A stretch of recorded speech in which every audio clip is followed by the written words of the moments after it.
안녕하세요. 9월 29일 수요일 아침입니다. 오늘은 어제에 이어서 출애굽기 22장 16절부터 31절의 말씀을 가지고 거룩과 의는 자비와 긍휼로 나아갑니다. 이런 주제를 가지고 주님의 말씀을 함께 나누죠. 저희가 어제 그 배상법에 대한 이야기를 나눴다면 오늘은 여러 가지가 섞여 있는 도덕법과 그 다음에 종교법이라고 말씀할 수 있겠죠. 우상숭배에 대한 이야기, 여기에 보면 강간한 자에 대한 이야기의 배상법, 그다음에 무당에 대한 이야기, 짐승과 행음하는 자, 수간하는 자에 대한 이야기, 하나님 앞에 다른 그 유일신으로 섬기고 다른 신에게 제사를 드리지 말라는 이야기, 또 이방 나그네나 고아와 가부를 해롭게 하거나 압제하지 말라는 이야기, 그런 이야기들이 쭉 섞여 있는데요. 또 중요한 거는 이런 어려운 이웃을 당한 이웃들에 대해서 가혹하게 대하지 말라는 말씀. 내가 재판장을 모독하거나 백성의 지도자에게 무시하거나 그를 저주하지 말라는 그러한 존경에 대한 말씀. 또 추수한 것과 내가 짜낸 집을 바치기를 더디하지 말라고 말씀하면서 모든 나의 소유가 하나님의 것임을 인정하라는 말씀. 이런 것들이 전부 일상생활 속에서 일어날 수 있는 온갖 이야기들을 섞어놓은 것처럼 보입니다. 그럼 도대체 이 말씀은 왜 이렇게 복잡하게 여러 가지를 설명하고 있나? 근데 이 말씀의 의미를 우리가 마지막 결론으로 가는 말씀을 잘 기억을 하셔야 돼요. 무슨 말씀이냐면 이런 일상생활에 일어나는 일들, 내가 당할 수 있는 일들, 내가 또 생각할 수 있는 일들, 쉽게 매일매일 만나는 일들에 대한 이야기들이 쭉 섞여 있는데요. 그런 일들을 통해 맨 마지막 22장 31절 말씀이 굉장히 중요하죠. 너희는 내게 거룩한 사람이 될지니. 이게 이 모든 도덕적인 삶, 그리고 여러 가지 복잡하게 우리가 삶에서 얽혀있는 이야기들을 해결하는 신앙적인 삶의 마지막 결론입니다. 하나님 앞에 거룩한 삶을 살아라. 바꿔 말하면 뭐예요? 하루하루 일상이 거룩한 삶이 되어야 한다는 이야기죠. 오늘 가장 길게 설명하는 이야기가 처녀를 범한 자에 대한 형벌입니다.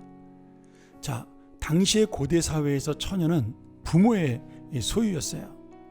그래서 처녀를 강간하는 것은 아버지의 소유권을, 그 처녀의 아버지의 소유권을 침범하는 도둑질이 되었습니다.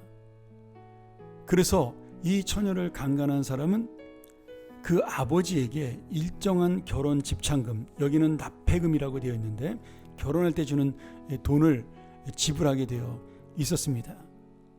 만약에 또 이 처녀의 아버지가 그 남자가 마음에 안 들어서 결혼을 반대하게 된다면 돈으로만 배상을 하는 그런 내용이 담겨져 있죠. 아니 어떻게 그 여자의 소중한 인생에 대해서 돈으로 모든 것을 해결하나, 그렇게 생각을 할 수 있지만 그렇지 않습니다. 이 여자는 부모의 곁을 떠나게 되면 모든 그런 책임이 남편에게 전해집니다. 남편이 없게 되면 그 여인은 아들에게 그 여인의 어떤 생활권이 기속이 됩니다. 아들이 죽으면요, 이 여인은 혼자 남았을 때 그 재산을 지키거나 자신의 생계를 유지할 수가 없어요. 이게 고대 여자들에 대한 아픔이었습니다. 그래서 하나님이 항상 고아와 과부를 멸시하지 말고 그들을 도우라는 얘기가 뭐냐면 고아와 과부는 재산권이 없기 때문입니다. 그런 의미로 여기서 말하는 배상금 50세겔이라는 것은 이 여인이 혼자서 살아갈 수 있는 최소한의 기초생활비예요. 이것이 지금 하나님께서 우리 인간의 연약함, 우리를 지키시기 위한 하나님의 법으로 주신 겁니다. 이 법의 가장 큰 의미는 뭐예요? 약한 자가 살아갈 수 있도록 하나님이 배려하는 그러한 이 법이라는 사실입니다. 그러니 이 법 전체의 어떤 의미를 바라볼 때 지금 이 여자가 살아가는 법, 고아와 과부를 멸시하지 말라는 법과 함께 동일하게 여러 가지로 지금 고리대금업을 하지 말라는 것, 이런 생활의 법이 하나님을 유일신으로 섬기라는 법과 섞여 있다는 건 뭡니까? 내가 하나님을 유일한 나의 구주로, 나의 구원자로 믿고 그분을 나의 하나님으로 믿고 살아간다면 그런 자비로운 마음, 긍휼한 마음으로 이웃들을 바라보고 살아가야 한다는 그러한 신앙적인 태도와 자비와 긍휼의 그 마음을 가지고 사는 성도의 자세를 우리에게 교훈해주고 있는 겁니다. 이게 한 부분은 종교적인 부분을 쭉 설명하다가 또 갑자기 이웃에 대한 이야기를 하다가 아니면 또 고아에 대한 이야기를 하다가 우리가 볼 때는 굉장히 복잡한 것처럼 보여요. 근데 그것이 복잡한 것이 아니라 하나님을 섬기는 자는 그 거룩한 믿음을 이웃들에게, 어려운 자들에게 같이 베풀어야 한다는 뜻이 담겨져 있는 겁니다. 오늘 그래서 우리에게 있어서 진정한 거룩함이라는 것은 무엇입니까? 반드시 이 거룩함은 자비와 긍휼함으로 나아가야 하는 겁니다.